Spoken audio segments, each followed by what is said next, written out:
Hi there everyone, and welcome back to my garden.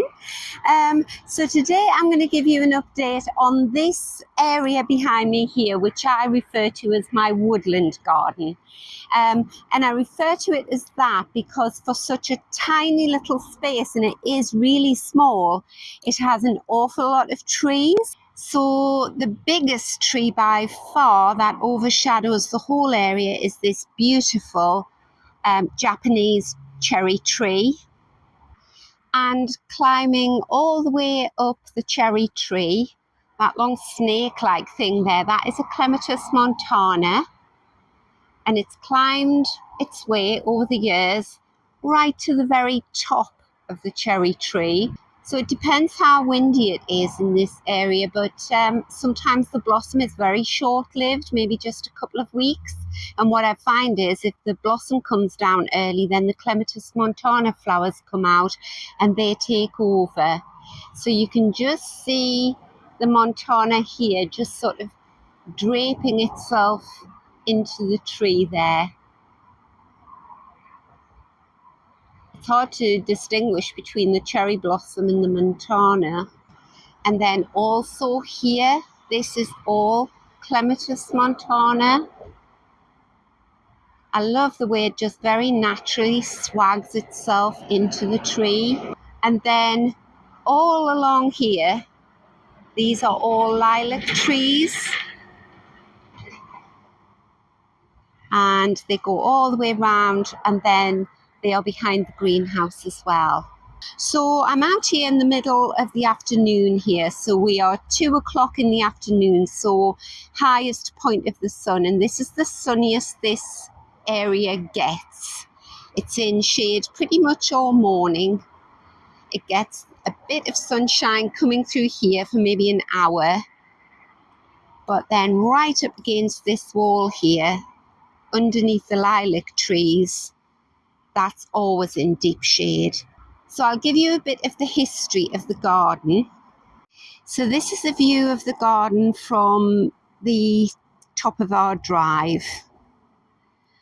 And we moved into this house 16 years ago, and there wasn't a single plant in the garden. We had 2 magnolia trees either side of the front door. The rowan tree was here and the cherry tree was here. Everything else was just laid to lawn. So we got a rotavator, planned out how I wanted the garden to look, and dug out these borders.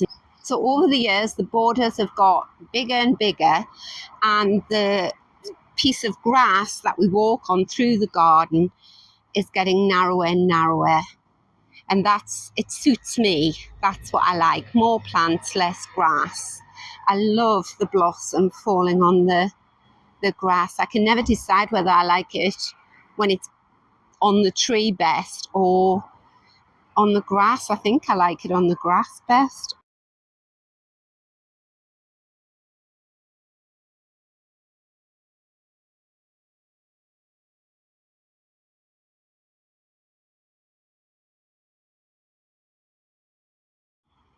So when I started to plant out the gardens, a lot of the plants came from my sister's house, from my mother's house. She would just split her plants and I would take a clump from friends, from family. I grew an awful lot from seed, and the garden just started to develop that way.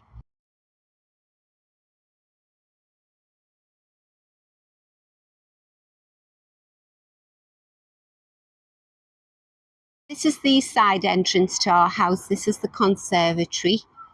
And I started planting out around this entrance because this is the entrance that everybody uses.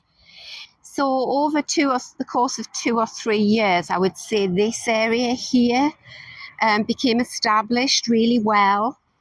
And then what I realized was that when I was splitting plants to bulk up the amount of stock I had in the autumn, that I had plants that were surplus. I didn't have any space left for them.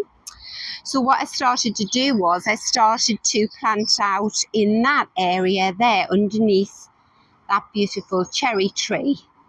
The greenhouse wasn't there, that's quite recent. And I would just pop anything in this area, whether it was suited to the conditions or not. And it was really the survival of the fittest.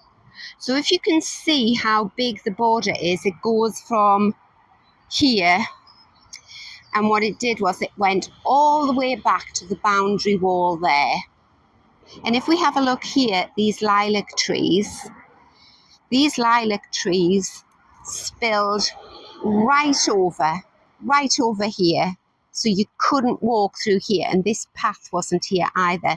I'm going to put a link to the video where I create this path through the woodland garden, because that's what changed a rather large overgrown area of the garden into a garden. It was this path, because until I had a path in this area, I couldn't get in to see what plants I had. I couldn't get in to weed anything. So please do have a look at that video. I just did it myself. There's no foundation under this or anything. It's just earth, and I think I put some cardboard down, and then I put slate down. And as soon as the path went in, that was it. I started thinking of it as a proper garden. So yes, I've just walked in the front gate there, so you can see how sunny it is there, and then how shady it is in here. It's lovely and cool. So anybody who's been watching my videos, you know that I'm not one for straight lines. I like blurring edges. I like winding paths. So originally, I was going to snake the path through this border. But because a lot of the plants had been here for a good 10 years, they were really well established. So I thought, right, that's going to be too much hard work for me, and too much disruption for all these lovely plants which were really well established. So I just decided, right, I'm going to have a straight path along here. But then once I'd cut back all of the overhanging lilac branches, so you can just see the stumps here, what I had in this border here, sort of right out to here, was just a lot of ivy that grows over the wall as well. So this was all ivy. So I dug all the ivy out, just expecting it to keep creeping back, because you can never get rid of that ivy, I find, once it's in your garden. And I thought, oh, this year I'll have to go in and pull all the ivy out. And I've just had the most delightful surprise, because the ivy has stayed at bay, and every plant that I've planted in this area has not only survived, but it's thrived. So I think I've planted exactly the right kind of woodland plant in this area. So I'll show you the plants that I planted, show you how it's developing. Right, so at the entrance to the garden, we've got a lovely bit of honesty there that just self-seeds all round. We've got Wigelia here, which I cut down. That was huge. It was right up, it must have been about 12 foot tall, and it blocked the view. You couldn't see any of the rhododendrons at the back there. I'll just zoom in there, so you couldn't see any of that. So I think I did that last year as well. I'll put a link to that video, cutting back a Wigelia. So I'll take you through the woodland area first. So here we've got a lot of very early flowering Shasta daisy just about to open up. I've got big pops of totally tangerine geum in there. We've got the beautiful clematis there. And then this is a new addition to this area. This area was always quite difficult to grow plants in. I think I had the wrong kind of plants in. I think I had veronicastum and things like that like the sun, and it's always shady. So I moved the big white hydrangea from the back, from the white garden, because he'd just overtaken the space, and I've planted him in here. And I think I've made the mistake of leaving his branches intact. I think I should have just cut him right back down low, accepted I wasn't going to get any flowers this year, and then he would have looked much more healthy this year. So I think I might actually cut him right back low anyway. He's beautiful.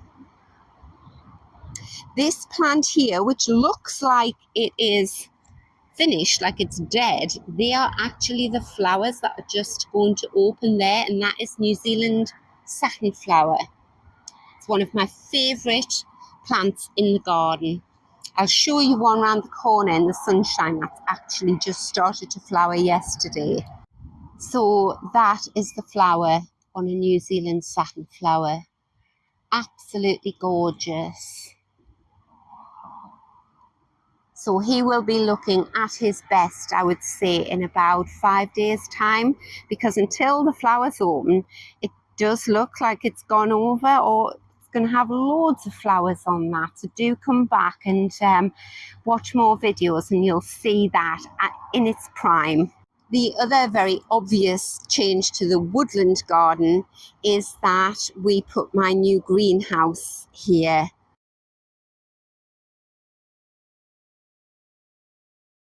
So that took up a very large part of the garden.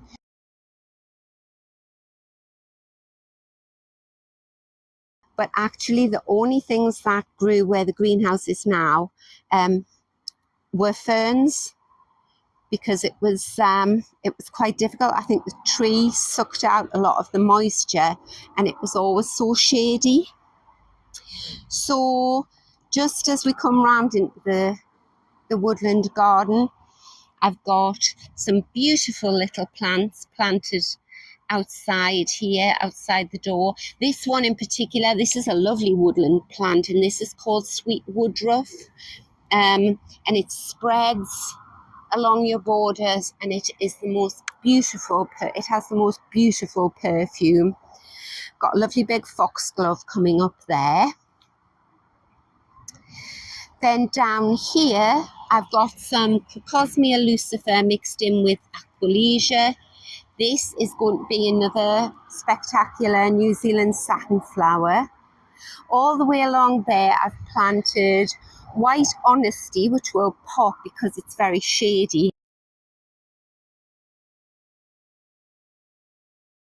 And the tall plants there, they are Amimajus.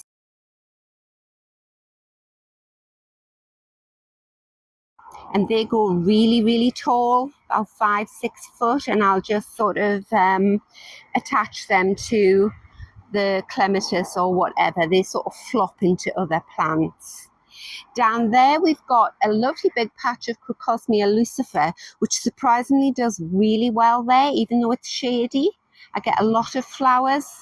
This patch here was actually the parent plant of every other piece of Crocosmia lucifer I have in the garden.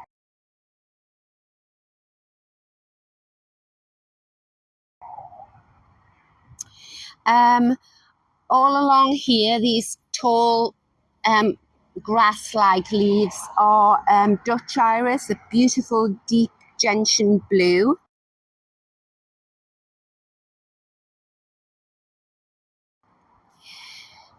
This is my centuria just opening. That's a really long-lived flower, and then when it's finished you cut it back and it flowers again.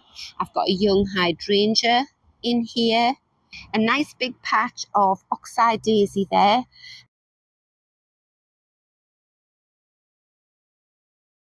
That gives me a nice big pop of white. In this obelisk here, I've got Amimajus pinned all around it. That will go up there and give me a nice bit of white froth.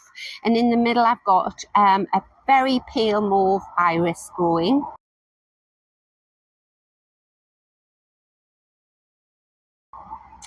I've got sedum there. Those sort of rather gnarly looking leaves there. That is Japanese anemone.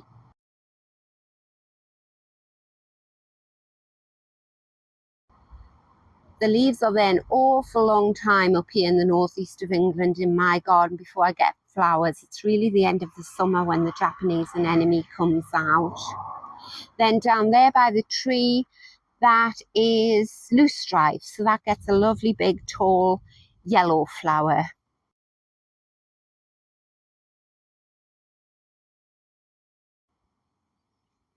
And then as we come round here, this is a cousin of Cosmea lucifer, and this is Montbretia, gets a nice orange flower.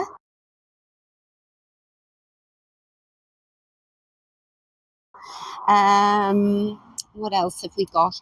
Oh, this is Astrantia.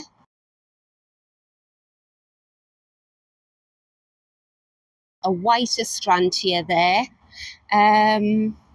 More loosestrife. This lovely feathery leaf here is Achillea.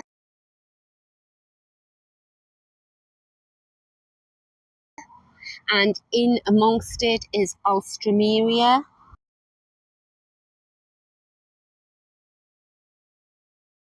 So you can see I sort of jumble all the plants together, and there's very little sort of space between my plants. Hellebores at the front, just going over. These are beautiful. These are Camassia. Now these will flower in sun, but they last so much longer in dappled shade. Then down here, I've just transplanted this the other day. This is GM Totally Tangerine. Beautiful Aquilegia in there. Some wallflowers. This is an early flowering geranium. I've tried to sort of hold off doing a garden tour because we're just sort of on the cusp, aren't we? Well, I am here in the northeast of England. The plants the spring bulbs have finished. They've gone over, but the very early summer plants haven't started flowering yet. But I think it's interesting just to look around people's gardens. So I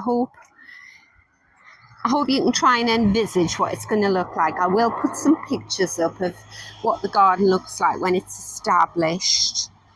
I just thought for anyone who's got an area like this, and I wish I'd had footage of it like at its worst. So all of this, just a massive ivy spreading in and choking out all the beautiful plants that I'd sort of plopped into this area without much thought. And now the ivy's gone and the garden is it can breathe a sigh of relief and the plants have some space. So we'll go along here and I'll show you what I've got here. So these lovely plants next to the honesty here, these are going to be alliums, great big sort of tennis ball purple heads.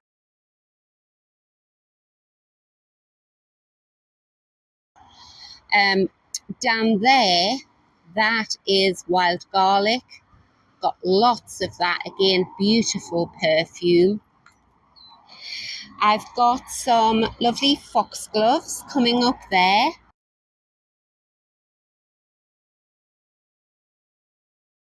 There is lots of Ami majors in there. These big leaves here have been the most beautiful hellebores.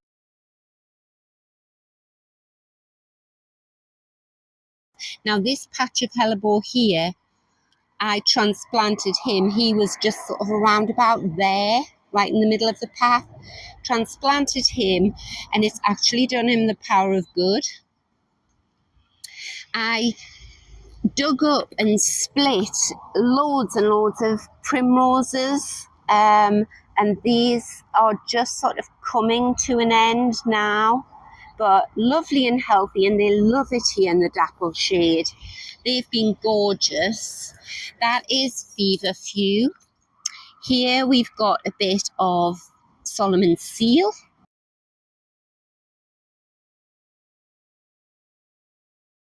That probably came in a patch of soil from another part of the garden. Another gorgeous hellebore there. That patch there has been a lovely plant, and that is grape hyacinth.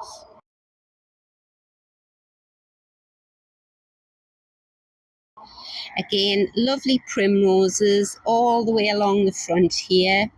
Some Shasta daisy, some gorgeous bluebells. Aren't they just so pretty? I've had a lot of daffs growing in this area, surprisingly. Not sure what this one's going to be. More hellebore there. Lots of foxgloves that have grown from seed. More hellebore. This leaf at the front here is lovely. This is going to be lily of the valley. That grows right throughout the border.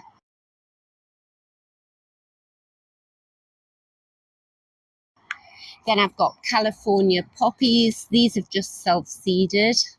And then when you get up to this part of the garden, these are my compost bins and my coal frames. And then in there I've got all of my heuchera.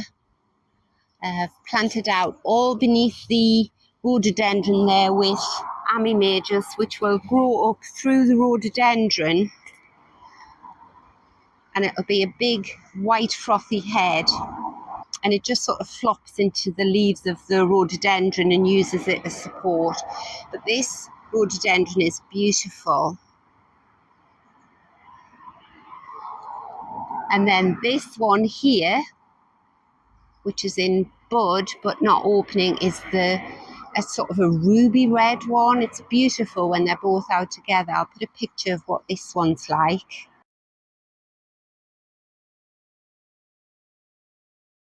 So then we'll go back down this side of the path. Oh, it's so cool in here. It's lovely. Lots of wild geranium here. You'll see I've got lots of lupin. I grew loads and loads of lupin from seed a couple of years ago. Popped them in this area, and they're just coming back stronger every year.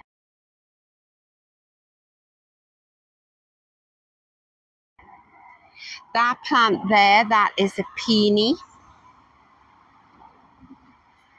Another big patch of New Zealand satin flower. Actually, I think everything needs a drink. I'm going to put the sprinkler on, I think. This is Michaelmas daisy.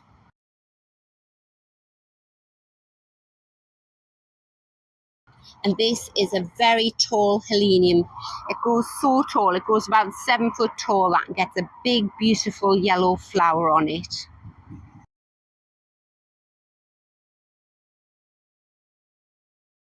And there we go, we've got more Clematis montana hanging down there.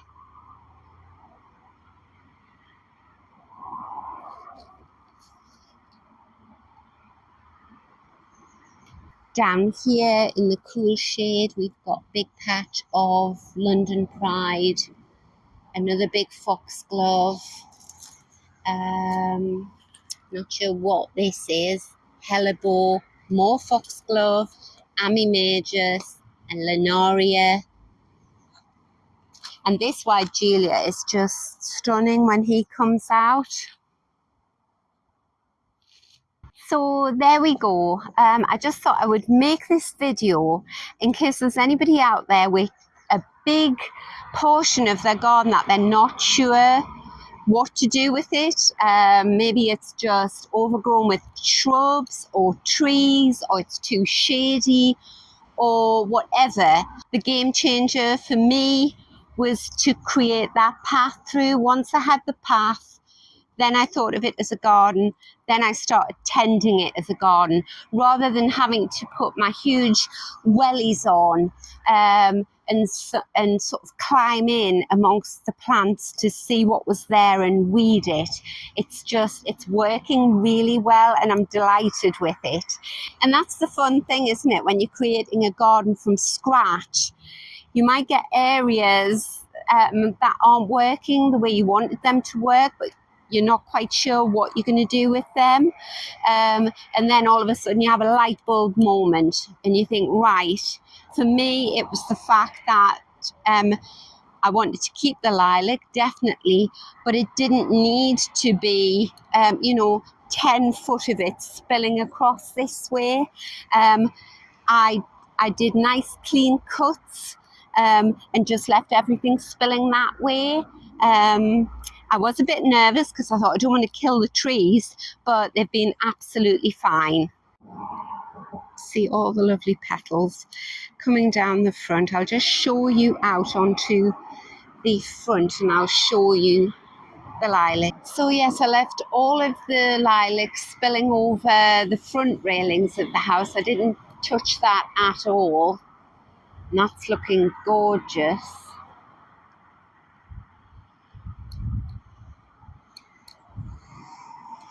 So we've got a lilac tree there and another beautiful lilac there. And then as we come round the corner here, I've got another huge lilac there.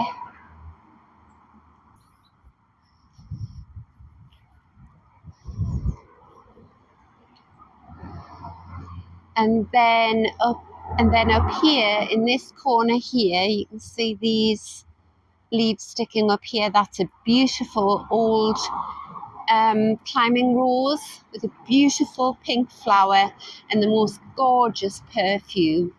And the lilac used to spill right the way down to sort of the top of the wall there, but we had new pavements laid last year.